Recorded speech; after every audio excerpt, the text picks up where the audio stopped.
The epic history of Easter from ancient gods to Naija vibes. Naija, welcome back. Before we dive into the mystery of why we eat so much jollof rice this weekend, do me a solid, hit that like button and subscribe to the channel right now so you never miss our deep dives. Now, let's get into it. From ancient prophecies to massive springtime festivals, the story of Easter covers thousands of years of human history. We celebrate it every year, but have you ever wondered how it actually started? Let's peel back the layers to find out the real story. The Jewish roots, the Passover connection. It all starts over 3,000 years ago with the Jewish Passover, or Pesach. This was the feast commemorating the Israelites' liberation from slavery in Egypt. Fast forward to the 1st century. Jesus of Nazareth was crucified during this very festival. Because of this timing, the earliest Christians saw Jesus as the ultimate Passover lamb. His resurrection became the central foundation of their faith. In almost every language on earth, from French Puce to Spanish Pascua and even Greek, the name for Easter reflects this Hebrew root. But wait, if the whole world calls it a version of Passover, why do we call it Easter in English? Well, that's where things get a bit pagan. The name and the goddess. Enter the Anglo-Saxons. Before Christianity reached Northern Europe,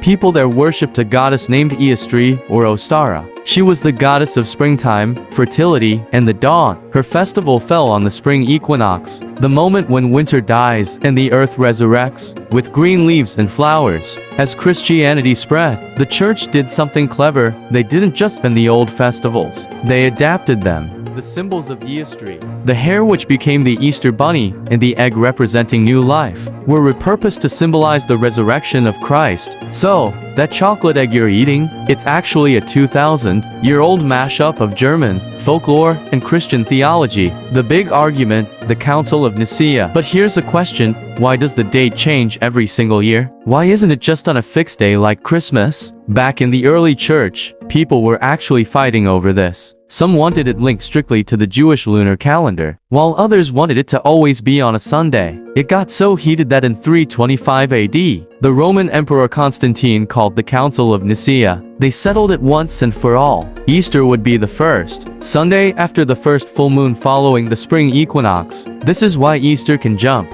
anywhere from March 22nd to April 25th. It's literally based on the stars and the moon, the Nigerian evolution. Now, let's bring it home. How did this global history land in Nigeria? Through mission schools and colonial history, we took these ancient traditions and added our own spice. For us, Easter isn't just a religious day, it's a cultural explosion. We took the new life theme and turned it into the mandatory new white lace for church. We took the fasting of Lent and ended it with the Great Jollof War. At the family table, we even have frijan, that delicious coconut bean soup, which actually traveled all the way from Brazil back to Lagos with returning freed slaves. From the streets of Lagos to the villages in the east, Easter in Nigeria is a tapestry of ancient faith, Roman decrees, and pure Naija celebration. So, from a spring goddess in Europe to the Sunday service in Abuja, Easter is one of the oldest and most complex celebrations in human history. It's about renewal, hope, and of course, great food. But I want to hear from you.